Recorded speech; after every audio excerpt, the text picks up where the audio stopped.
1400 दिन बाद हार गए ज़ेलेंस्की। डॉनबास पर अब पुतिन का कब्जा।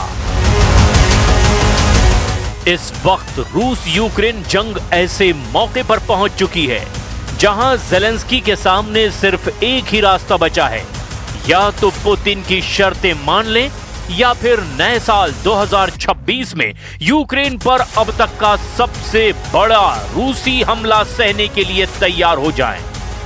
रूस यूक्रेन जंग को 1400 दिन पूरे हो चुके हैं। 3 साल 8 महीने से ज्यादा की जंग में यूक्रेन अभी तक रूस को अपनी जमीन से खदेड़ नहीं पाया। पिछले 24 घंटे में रूस ने यूक्रेन के 1800 से ज्यादा सैनिकों को मार डाला और पूर्वी यूक्रेन का किला कहे जाने वाले डॉनबास पर रूस ने 80 से 85% इलाके पर कब्जा कर लिया है। या यूं कहें कि पुतिन ने यूक्रेन का पूर्वी किला जीत लिया है। इधर चौंकाने वाली खबर यह है कि ज़ेलेंस्की राष्ट्रपति ट्रंप को संकेत दे चुके हैं कि यूक्रेन रूस को डॉनबास का इलाका सौंप सकता है अगर रूस पूर्वी यूक्रेन के बचे हुए इलाकों से अपनी सेना वापस बुला ले। हैरानी की बात तो यह है कि ज़ेलेंस्की लगभग 100 घंटे पहले यही दावा कर रहे थे कि यूक्रेन रूस को ना तो डॉनबास देगा और ना ही यूक्रेन की 1 इंच जमीन देगा। लेकिन रूस के तूफानी हमलों ने अब ज़ेलेंस्की की बोलती बंद कर दी है। अमेरिका को छोड़कर जो नेटो और यूरोपियन यूनियन के देश यूक्रेन से लगातार जंग करने की अपील कर रहे थे, वो भी अब ज़ेलेंस्की को भरोसा नहीं दिला पाए कि अमेरिका के बिना नेटो और यूरोपीय यूनियन के बाकी देश रूस को यूक्रेन की जमीन से खदेड़ने में मदद कर पाएंगे। अभी के ताजा हालात ये हैं कि ज़ेलेंस्की अब 20 सूत्रीय फॉर्मूले के जरिए पुतिन के सामने हथियार डालने को तैयार हैं। लेकिन दिक्कत यह है कि पुतिन अब रत्ती भर भी ज़ेलेंस्की के प्रस्ताव पर गंभीरता नहीं दिखा रहे हैं। पहले तो हम आपको दिखाने जा रहे हैं कि कैसे रूस ने डॉनबास पर पिछले 5 महीनों से तूफानी हमले करके एक तरह से यूक्रेन के साथ साथ अब यूक्रेन के समर्थक 81 देशों को भी चारों खाने चित कर दिया है। डॉनबास पर 90% रूसी कब्जा। अब पुतिन को 10% डॉनबास देंगे ज़ेलेंस्की। राष्ट्रपति ज़ेलेंस्की को जरा भी अंदाजा नहीं था कि America, Britain, France, Germany, Poland समेत नेटो और यूरोप के लगभग 80 देशों की सैन्य मदद और समर्थन भी रूस को झुका नहीं पाएगा।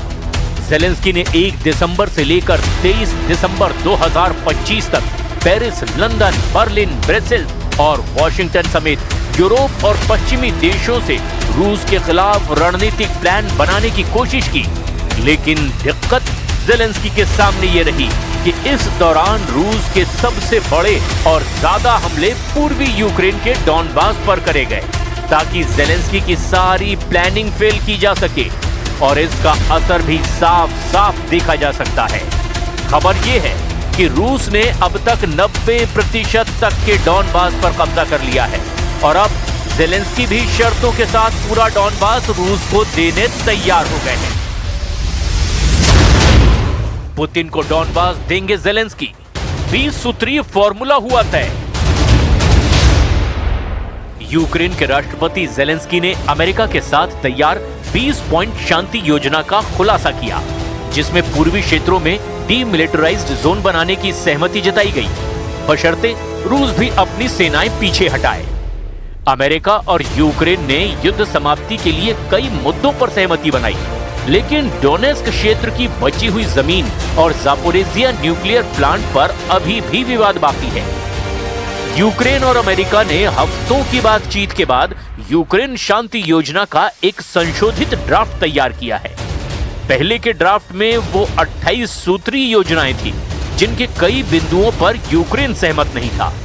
यूक्रेन का कहना था कि पहले वाली योजनाओं ने यूक्रेन को आत्मसमर्पण की ओर धकेल दिया था, लेकिन अब उसे 20 सूत्रीय फ्रेमवर्क में बदल दिया गया है। यूक्रेनी मीडिया क्यू इंडिपेंडेंट की रिपोर्ट के अनुसार यूक्रेन, अमेरिका और यूरोप के बीच 3 पक्षीय सुरक्षा गारंटी ड्राफ्ट तैयार किया गया।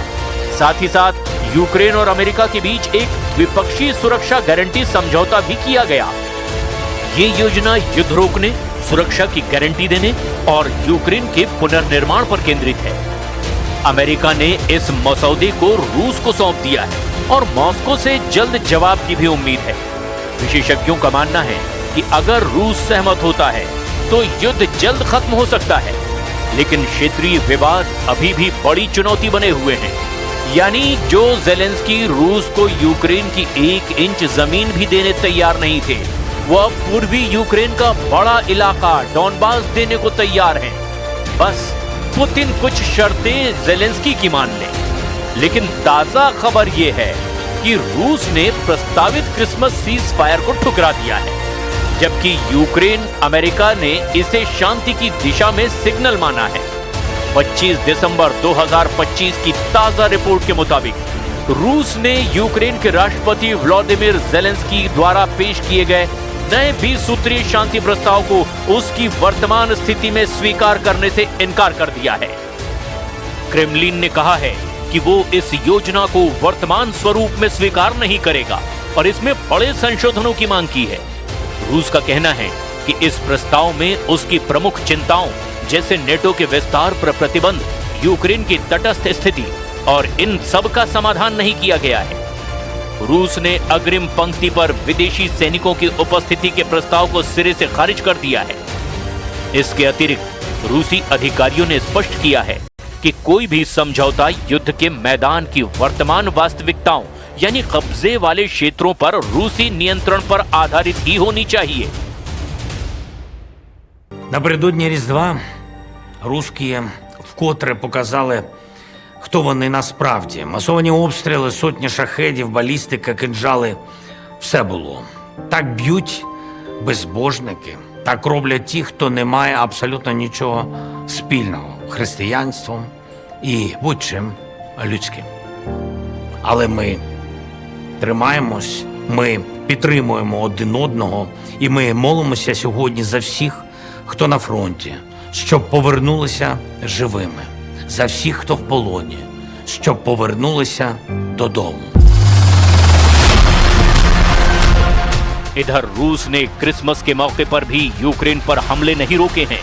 खबर है कि यूक्रेन ने भी रूस के कई इलाकों पर ड्रोन से हमले की कोशिश की ताकि रूस को भारी नुकसान पहुंचाया जा सके। लेकिन रूस ने यूक्रेन पर बड़े हमले करके ड्रोन और मिसाइल दाग दिए, जिसमें कम से कम 3 लोग मारे गए, कई क्षेत्रों में बिजली गुल हो गई। रूसी सेनाओं ने डोनेस्क क्षेत्र के सेवरस्क शहर पर पूरी तरह से नियंत्रण हासिल कर लिया है, जो क्रामाटोर्स्क और स्लोवियांस्क जैसे किले बंद शहरों के लिए खतरा बढ़ता जा रहा है। रूस ने यूक्रेन के ओडेसा क्षेत्र पर लगातार हमले तेज किए हैं, जिसके बंदरगाह और ऊर्जा सुविधाएं प्रभावित हुई हैं।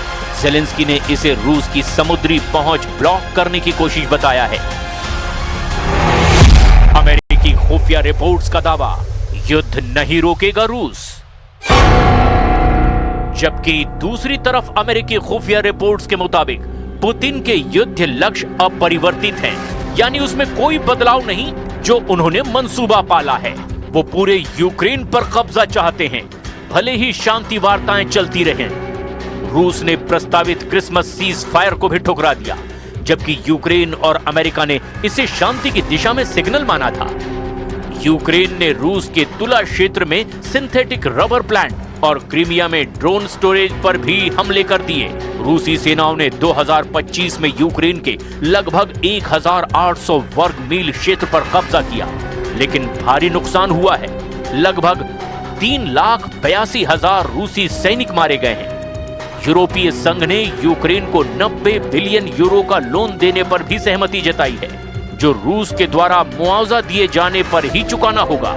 ज़ेलेंस्की ने कहा कि शांति योजना में यूक्रेन को नेटो जैसे मजबूत सुरक्षा गारंटी मिलेगी और रूस के साथ नॉन अग्रेशन एग्रीमेंट होगा, तब जंग रुकेगी। लेकिन मौजूदा हालात को देखते हुए रूस यूक्रेन जंग रुकने की संभावना बिल्कुल ना के बराबर है। переговорном процессе по украинскому регулированию, я имею в виду в переговорном процессе Соединенными Штатами Америки, наблюдается медленное, но верное продвижение вперед. И оно сопровождается, как уже неоднократно подчеркивалось, крайне вредоносными и даже злонамеренными попытками группы государств, прежде всего как раз вот этими западноевропейскими, торпедировать эти усилия, пустить под откос все достигнутые дипломатические наработки. В диалоге с американской администрацией неизменно призываем коллег активно противостоять этому деструктивному процессу. डॉनबास क्षेत्र की वर्तमान स्थिति को लेकर दिसंबर 2025 की ताजा रिपोर्ट के मुताबिक स्थिति काफी तनावपूर्ण और निर्णायक मोड़ पर है।